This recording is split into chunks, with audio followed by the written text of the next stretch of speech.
कुराकानी गर्नको लागि कमला खड्का गदाल र उहाँको छोरी जो भर्खरै 16 वर्षको मात्रै हुनुहुन्छ र पत्थरीको रोगले पीडित पनि हुनुहुन्छ। विशेषतः आज हामी उहाँहरूसँग सहयोगको लागि धेरै सहयोगी मनहरू हुनुहुन्छ, सहयोगी हातहरू अगाडि बढाइरहनु भएको छ। उपचारमा पनि कठिनाइ आइरहेको र आर्थिक अवस्था पनि अलिकति कमजोर भएको कारण केही सहयोग मिल्छ अथवा सहयोग मार्फत चाहिँ उपचारमा थप सहयोग मिलोस्, थप सहज होस् भन्ने हिसाबले यो भिडियो सामग्री प्रस्तुत गर्न गइरहेका छौँ। स्वागत छ यहाँलाई। हजुर, तपाईँको परिचय नै दिनु न। मेरो नाम कमला खड्का गदाल होइन, घर रामेछाप, हिमगङ्गा वार्ड नम्बर 4। खासमा के हो? म अहिले हाल चाहिँ मूलपानी बस्छु। मूलपानीमा बस्नुहुन्छ। समस्या के हो त्यो बताइदिनु। सर, मेरो समस्या त धेरै छ होइन। मेरो बुढा चाहिँ नेपाल आर्मी हो र 8 वर्ष जारी खाएर ब्रिटिस लाउरेको बुढी लिएर चाहिँ बेपत्ता हुनुभएको अहिले 10 वर्ष भयो। अब अहिले चाहिँ मैले मेरो बच्चा दुःख सुख गर्दै जसरी पनि अब बोर्डिङ पढाउन नसकिने सरकारी भने नि पढाइरहेकी थिएँ होइन।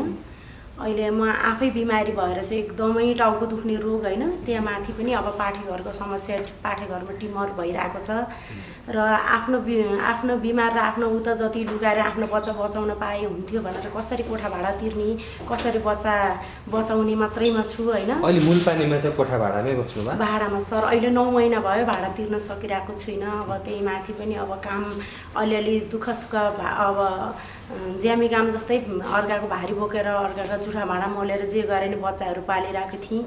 अहिले त कामसाम पनि कतै केही छैन सर होइन। ती माथि नै नानी बिमारी भएर चाहिँ कति भयो उहाँ बिरामी हुनुभएको?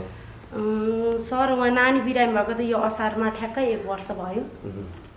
अनि अब नानीको अपरेसन जेठमा 1 वर्ष भयो, असारमा अपरेसन भनेको थियो। अनि अब नेपाल मेडिकल कलेजमा जसाको यहीँ जोरपाटीको अनि डाँडा अब के अरे अपरेसन खर्च समथिङ 70,000 जति लाग्छ भनेर भन्नुभयो। त्यतिखेर पैसा जुटाउन नसकेर अहिले 1 वर्ष नै अब भएर नि अब यति आइसक्यो। अहिले पैसा जुटाउन नसकेर चाहिँ 1 वर्ष उपचारमा ढिला भइसक्यो। उहाँबाटै बुझ्छु। तपाईँको एकछिन आउँछु। खासमा यो पत्थरीको समस्या चाहिँ कसरी सुरु भएको थियो त्यो अलिकति त्यहाँबाट बताइदिनु त। म बेलुका सधैँ नै सुतेको थिएँ अनि राति 2 बजेबाट मलाई यो साइड दुख्न थाल्यो। अनि त्यहाँबाट मम्मीहरूलाई त्यतिखेर उठाइन पनि मलाई केही अब त्यस्तो केही पनि हुँदैन होला, एकछिनमा ठिक हुन्छ होला भनेर मम्मीलाई उठाइन पनि। अनि 4 बजेतिरबाट लास्टै गाह्रो हुन थाल्यो। अनि त्यस पछाडि मम्मीलाई उठाएँ। अनि त्यहाँबाट यो साइड दुखेको थियो अनि यहाँसम्म पनि ढाडसम्म दुखिरहेको थियो। अनि हात गोडै चलाउन नसक्ने भएपछि मम्मीलाई उठाएर अनि मम्मीले अब यता छिमेकीहरूलाई भनेर अनि हस्पिटल लिएर जानुभयो।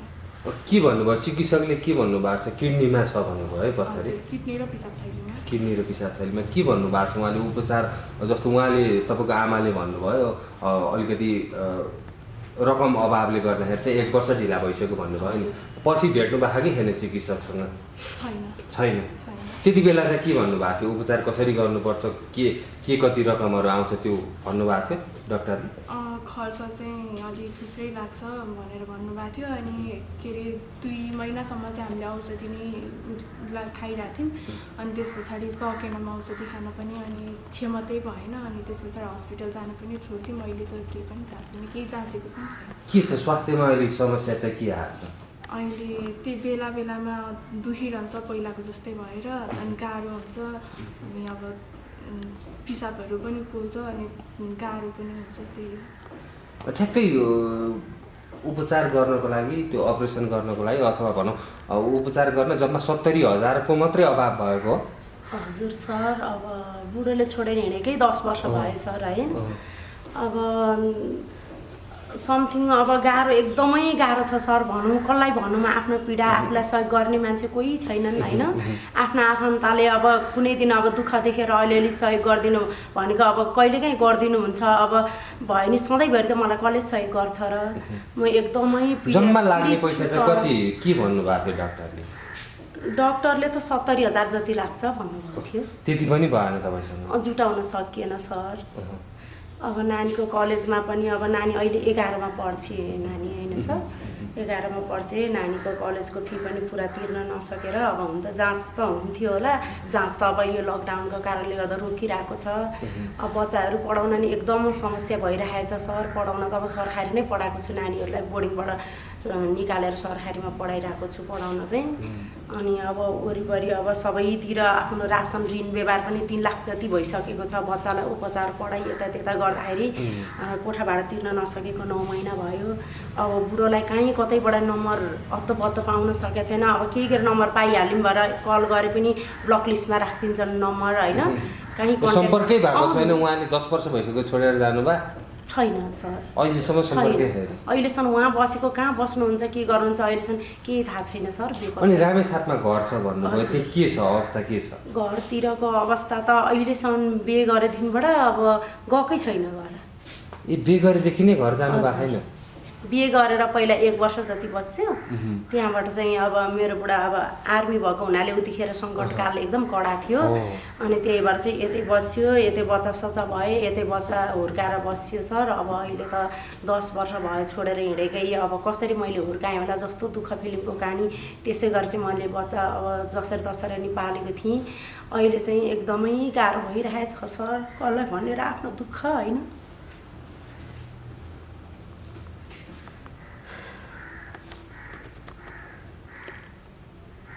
केही खबर गरेर जानुभएको थियो कि अथवा चाहिँ पत्तै नदिकन जानुभएको तपाईँको श्रीमान?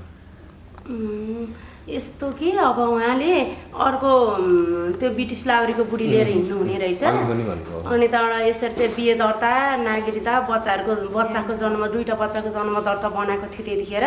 अनि यसरी चाहिँ म टाढा सर भएर जाँदैछु, बच्चाको लागि म छाउनी हस्पिटलको कार्ड बनाइदिन्छु भनेर चाहिँ अब नागरिकता बिहे दर्ताहरू सबै लिएर जानुभयो होइन सर। अब होला भनेर सबै दियौँ। अहिले बच्चा नानीको 8 क्लासको उसमा जन्म दर्ता चाहिने रहेछ। बल्ल बल्ल उहाँ गएर चाहिँ जिल्लामा गएर प्रतिलिपि निकालेर नानी बन्यो सर। अनि अस्ति यही लकडाउनमा गएर अनि उहाँ गएर चाहिँ सानो छोरीको पनि जन्म दर्ता बनेको थिएन, 2टाको चाहिँ बनेको थियो। अनि त्यहाँबाट उहाँ गएर जन्म दर्ता बनाएर चाहिँ आइयो। अब अहिलेसम्म केही अत्तो-पत्तै छैन सर। प्रतिताजी थाहा छ है बुवाको नाम थाहा छ?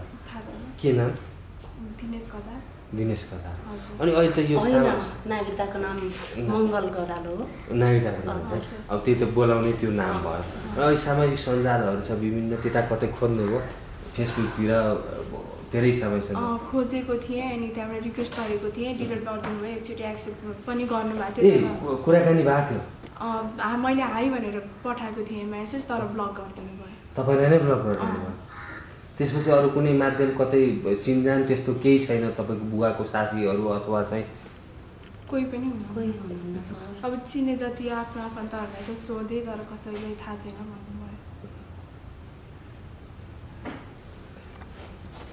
भनेपछि अहिले पछिल्लो समय तपाईँहरू मोलपानीमा बसिरहनु भएको छैन? अब त्यहाँ चाहिँ तपाईँले अघि पनि भन्नुभयो मैले चाहिँ घरहरूमा पनि काम गर्थेँ, अहिले त्यो काम पनि अवस्था छैन होला लकडाउनले? घरको काम यही हाउसिङतिर यता घरको काम गर्ने गरेको थियो। अहिले त्यो अब त्यो पनि अब सम्भवै भएन। अब यो लकडाउनले गर्दा कहीँ अब छिर्न दिँदैनन् सर। कसरी चाहिँ अब बच्चाहरूलाई मुखमा माड लाउने? कतिजना होइन?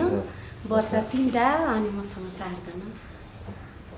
तपाईँ 4 जना समस्यामा छु सर। हजुरहरू सबैले अब सबै हजुरहरूको सहयोगबाटै केही मेरो बच्चाहरू बचाउने उपाय र यति नानीको रोग चाहिँ अब निकाल्न पाए हुन्थ्यो सर। म भनेको त बरु मर्न पाए पनि बरु हुन्थ्यो होइन। मुख्य उहाँको रोग त्यही 70,000ले नै उपचार हुन पाएन? हजुर सर। अरू तपाईँको बालबच्चाहरूलाई सबैलाई ठिक छ? अरूको स्वास्थ्य चाहिँ ठिक छ? ठिक छ सर, अहिलेसम्म चाहिँ ठिकै छ। पढाइहरू पनि ठिकै छ। पढ्न अब यो सरकारीमा हालेको छु। अलिअलि पढेकै छ, नभए पास त भयो होला होइन। अब तपाईँको इच्छा चाहिँ के? अब मेरो श्रीमान भेटियो हुन्थ्यो अथवा उहाँलाई त आफ्नो बुवालाई भेट्ने त इच्छा त पक्कै पनि हुन्छ होइन? अब त्यो भेट भयो हुन्थ्यो अथवा चाहिँ मेरो उपचार भयो मात्रै हुन्थ्यो, के छ? सकेसम्म भेट्न पाए हुन्थ्यो। उहाँसँग धेरै कुरा गर्नुपर्ने पनि छ होइन। उहाँले अहिले ट्रुसेलसम्म पनि हेर्नु भएन। म प्यारालाइसिस हुँदाखेरि 1 वर्षको हुँदाखेरि पनि 1 वर्षसम्म प्यारालाइसिस हुँदा पनि हेर्नु भएन। आफ्नो आफन्त कोहीहरूले पनि हेर्नु भएन। त्यतिखेरसम्म म आफैले पढ्दै क्लास 5मा 4मा पढ्थेँ म त्यतिखेर। अनि होटेलमा भाडा माग्दै मम्मीलाई आफ्नो बहिनीहरूलाई पनि हेरेँ होइन।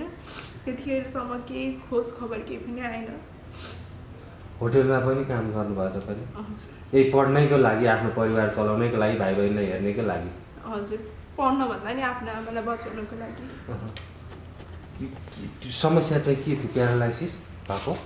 सर पहिला ज्वरो आयो होइन, ज्वरो आयो 3 महिना जति ज्वरो आयो। अनि ज्वरो आएर चाहिँ अब टाइफाइड भयो, टाइफाइडबाट जन्डिस भयो, जन्डिसबाट प्यारालाइसिस भयो होइन। अनि लगभग 1 वर्ष जस्तै भयो प्यारालाइसिस। अनि त्यहाँबाट फेरि घाँटीमा सानो यत्रो गिर्खो आएको। अनि त्यो गिर्खो बढ्दै बढ्दै गएर चाहिँ अब यो ग्ल्यान्ड टिबी भनौँ, त्यसबाट चाहिँ अब क्यान्सर भयो भनेर चाहिँ अब उहाँ भक्तपुरको यो क्यान्सर हस्पिटलबाट नै अब त्यो अपरेसन गरेर अनि त्यहाँबाट किमो चलाएको सर। अहिलेसम्म त यो कपालहरू त सबै फुलिएर केही थिएन, पुरै अनुहार डढ्दो रहेछ त्यस्तो भएको थियो। अब त्यतिखेर 1-1.5 वर्षसम्म बिरामी भएर एउटै थलामा हुँदा पनि आफ्नो घर परिवारपट्टिको घरतिरको मान्छेहरू कसैले पनि हेल्प गरेन सर। हजुर, मैले मेरो बच्चाहरू म एउटै थलामा हुँदा 9 वर्षको उमेरमा मेरो नानी 4बाट 5मा जाँदाखेरि होटलमा मेरो हात खुट्टा चल्न छोडेपछि होटलमा भाँडा माझेर नि भाइ बहिनीहरूलाई र मम्मीलाई बचाउनलाई मेरो छोरीले त्यतिसम्म गरेर दुःख गर्यो सर। मैले धेरै दुःख पाएको छु सर। कसलाई आफ्नो दुःख कसलाई भनेर सुनाउने होइन। अहिले पनि कोही कसैबाट सहायता सहयोग पाउन सकेको छुइनँ। एकदमै समस्यामा छु सर। सहयोगको लागि कतै कतै भौतारिनु पनि भयो होला? एकदमै भौतारेको छु। हाम्रो उहाँ सागर थापा सरलाई म्यामलाई चिनेको हुनाले गर्दा उहाँले पहिलादेखिको मलाई चिन्नुभएको थियो र उहाँहरूले नि म त्यस्तो बिमार पर्दाखेरि सहयोग गर्नुभयो उहाँहरूले पनि होइन। धेरै सहयोग गर्नुभयो। सधैँ त उहाँहरूले मलाई सहयोग गरेर पुग्दैन सर होइन।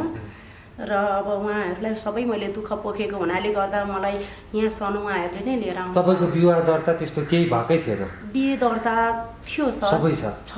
बिहे दर्ता छ, नागरिकता छ। अनि बच्चाहरूको नि 3टै बच्चाको जन्म। तपाईँ आफ्नो हक अधिकार खोज्न रामेछाप जानुभयो? हजुर, गएको सर गएको। अनि के भयो त्यो? रामेछाप गएर चाहिँ यहाँ रामेछाप नगरपालिकामा नि मैले उजुरी अब हाल्न चाहिँ हालेको छु। हाल्नुभयो? मेरो बच्चा यसरी 3टा बच्चा छन्। अब उहाँबाट 10 वर्षसम्म उहाँको मैले आश गरेर बसेँ। अब अहिलेसम्म उहाँ सधैँ गायब भएर बेपत्ता भएर बस्नु भएको छ। मेरो बच्चाको पालन पोषण र उगार्ने खर्च चाहिँ अब जसरी पनि उहाँलाई भेटेर मैले मेरो बच्चा पाल्ने उपाय चाहिँ हजुरहरूले गराइदिनु होला भनेर भनेको। अब उहाँ उजुरी चाहिँ हालिराखेको छ। अनि जग्गा जमिनहरू के छ रामेछापमा? रामेछापमा जग्गाहरू त छ सर, तर पाउनु भएको छैन तपाईँ? छैन सर।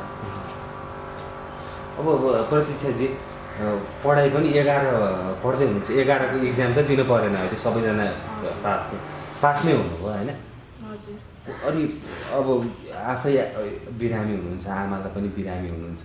त्यो सहयोग आफैले काम गरेर आमालाई पनि उपचार गराइरहनु भएको छ। आफ्नो उपचार अझ भएको अवस्था छैन तपाईँको। अनि पढाइलाई पनि कसरी यसरी 11 कक्षासम्म अचम्म लाग्यो भनेको मतलब कसरी अगाडि बढाउनु भयो? यता दुःख पनि गरिरहनु भएको छ, आमालाई पनि उपचार गराइरहनु भएको छ, आफै बिरामी पनि हुनुहुन्छ।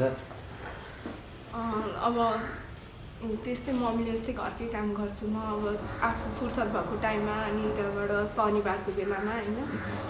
अनि त्यही हो, अब यस्तै घरकै कामहरू गरेर मम्मीले काम गर्न गएको ठाउँमा सघाएर नै मम्मीले दुःख सुख गरेर पढाउनु भयो।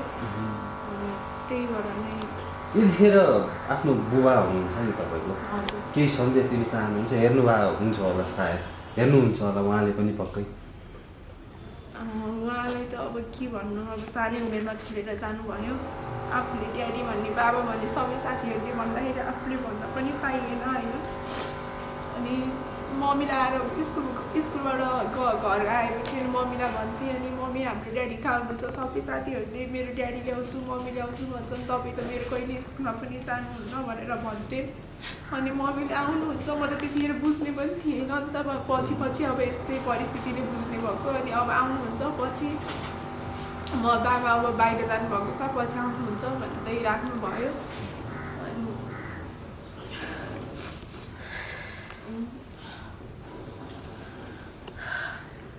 कमलाजी, श्रीमानलाई यतिखेर केही सन्देश दिन चाहनुहुन्छ तपाईँ?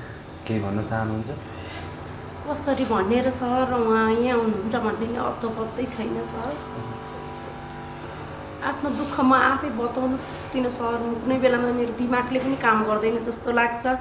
कुनै बेला त मेरो बच्चाहरूलाई नि म आफै पनि बच्चाहरू दाल भातमा केही उसमा औषधि हालेर बच्चालाई नि मारेर आफू नि मर्नु जस्तो लाग्छ सर। कोही कतैबाट काहीँ केही छैन मेरो लागि, कसैले पनि केही गरिदिन सक्दैनन्, खोतलास गर्न सक्दैनन् होइन। अब आफ्ना आफन्तहरूले पनि कतैबाट केही सहयोग पनि गर्दैनन् होइन। आफ्ना बरु वरपरको मान्छेहरूबाट सहयोग हुन्छ, आफ्नाबाट कतैबाट केही सहयोग छैन सर होइन। प्रहरीकोमा जानुभयो तपाईँ? गएको सर, पहिला एकचोटि गएको। अब खास अब त्यो नेपाल आर्मीको जागिर छोडेर अनि बाहिर दुबई 6 वर्ष 5 वर्ष बसेर आउनुभएछ। अनि त्यस पछाडि आउँदाखेरि अनि त्यहाँबाट एकचोटि चाहिँ आउनुभयो त्यो बिचमा होइन।